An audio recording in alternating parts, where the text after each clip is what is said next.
Jangan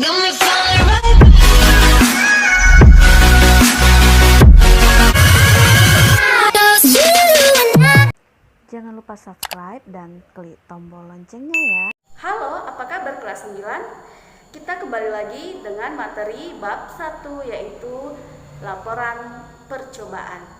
Ibu akan menampilkan slide dan Ibu akan menjelaskan isi dari slide tersebut. Saya harap kalian membaca dan memahami apa yang Ibu jelaskan nanti.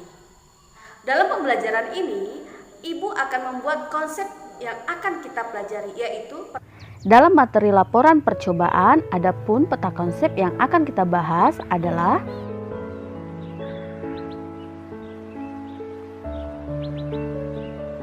pengertian dari teks laporan percobaan, struktur dari teks laporan percobaan, ciri-ciri teks laporan percobaan, fungsi dari teks laporan percobaan, dan yang terakhir adalah kebahasaan teks laporan percobaan. Namun dalam pembelajaran ini kita akan membahas pengertian teks laporan, fungsi, ciri-ciri, dan strukturnya. Pengertian teks laporan percobaan yaitu teks adalah tulisan, laporan adalah hal yang disampaikan atau pertanggungjawaban atas tugas yang diberikan kepada kita. Percobaan adalah kegiatan yang dilakukan untuk menguji atau membuktikan suatu hal. Jadi, yang dimaksud dengan teks laporan percobaan adalah tulisan yang melaporkan suatu hasil kegiatan percobaan, baik menguji atau membuktikan. Fungsi dari teks laporan percobaan adalah 1. Merupakan sumber informasi. 2. Untuk mengetahui solusi suatu permasalahan. 3. Dapat menemukan teknik baru. 4. Melaporkan hasil kegiatan yang telah dilakukan. 5. Sebagai pemecahan suatu masalah. Selanjutnya, ciri-ciri teks laporan percobaan adalah 1. Bersifat fakta. 2. Bersifat objektif. 3. Ditulis secara lengkap. 4. Menggunakan bahasa yang baik dan benar. 5. Tidak berbelit-belit. Fakta artinya teks laporan harus bisa dibuktikan kebenarannya. Atau teks laporan harus bersifat pasti. Artinya, sampaikanlah teks rekaman percobaan menggunakan bahasa yang pasti dan meyakinkan dan tidak boleh berupa pendapat. Seperti contohnya, kalimat pertama, buah pisang mengandung air sekitar 75%. Kalimat kedua, buah pisang mengandung air sebesar 75%. Kedua kalimat tersebut maksudnya berbeda. Kalimat pertama merupakan bukan fakta karena menggunakan kata sekitar. Ibaratkan ini tidak akurat atau tidak pasti.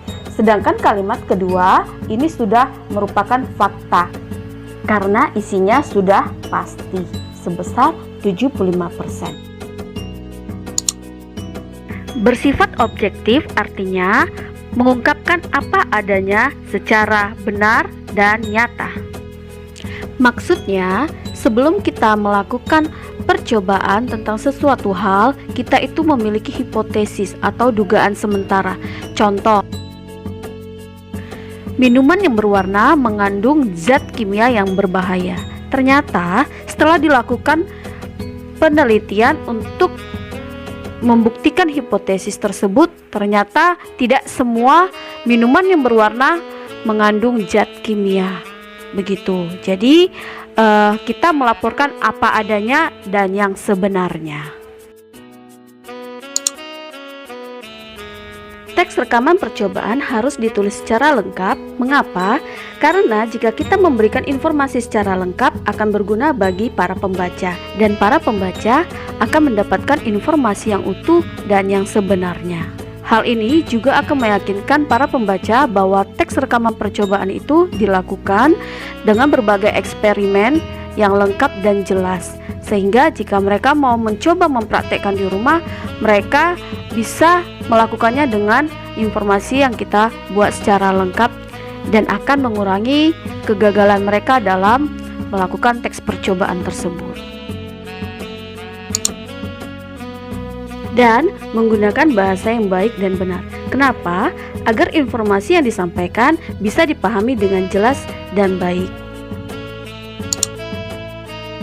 Yang terakhir yaitu tidak berbelit-belit. Mengapa? Agar informasi yang disampaikan itu sesuai dengan apa yang akan dibahas dan dibicarakan. Nah, sama dengan halnya ke poin 4, agar semua pembaca dapat memahami informasi dengan jelas.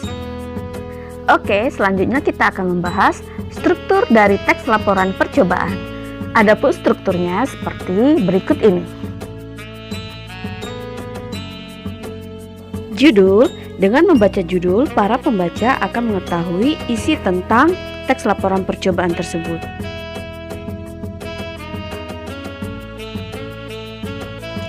Tujuan. Nah, tujuan ini kita membuat laporan tersebut, apa tujuannya, apa maksudnya. Itu dia. Alat dan bahan, maksudnya kita melakukan berbagai percobaan itu harus ada alat dan bahan apa yang kita perlukan dalam melakukan percobaan atau eksperimen tersebut.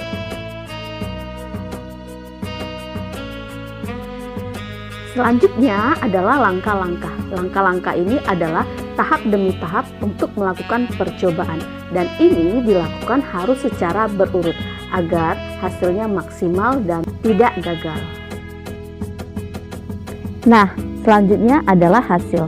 Hasil dari percobaan atau eksperimen yang telah kita lakukan dengan langkah-langkah secara berurut akan kita muat di sini. Yang terakhir adalah simpulan. Simpulan ini adalah hal yang terpenting.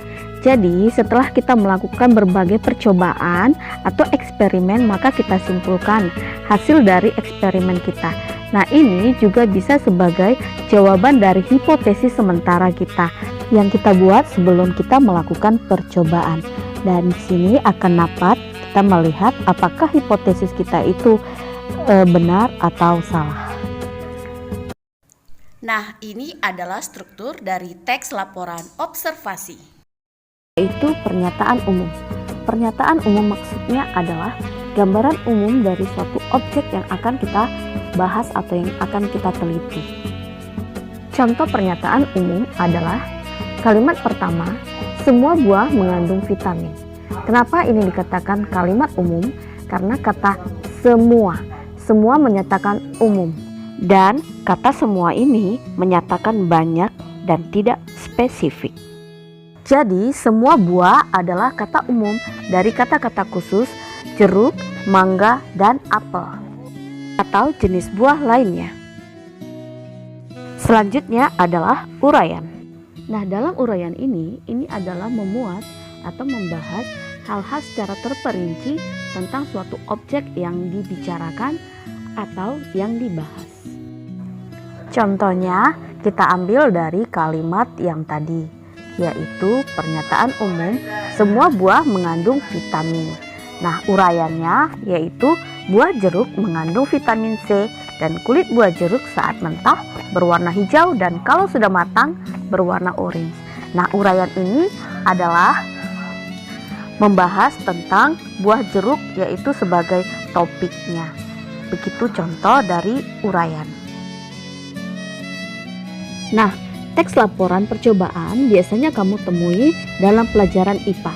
Saat kamu selesai melakukan eksperimen atau praktikum, maka kamu akan melaporkan hasil dari eksperimenmu tersebut. Jadi harapan ibu, dalam pembelajaran ini kamu lebih mampu melakukan berbagai percobaan dan membuat teks percobaan tersebut dengan baik dan benar. Nah, Bagaimana tentang slide tadi? Apakah kalian sudah memahaminya? Kalau belum, kalian dapat mengulang kembali video ini. Saya harap kalian dapat memahami materi yang Ibu berikan. Terima kasih.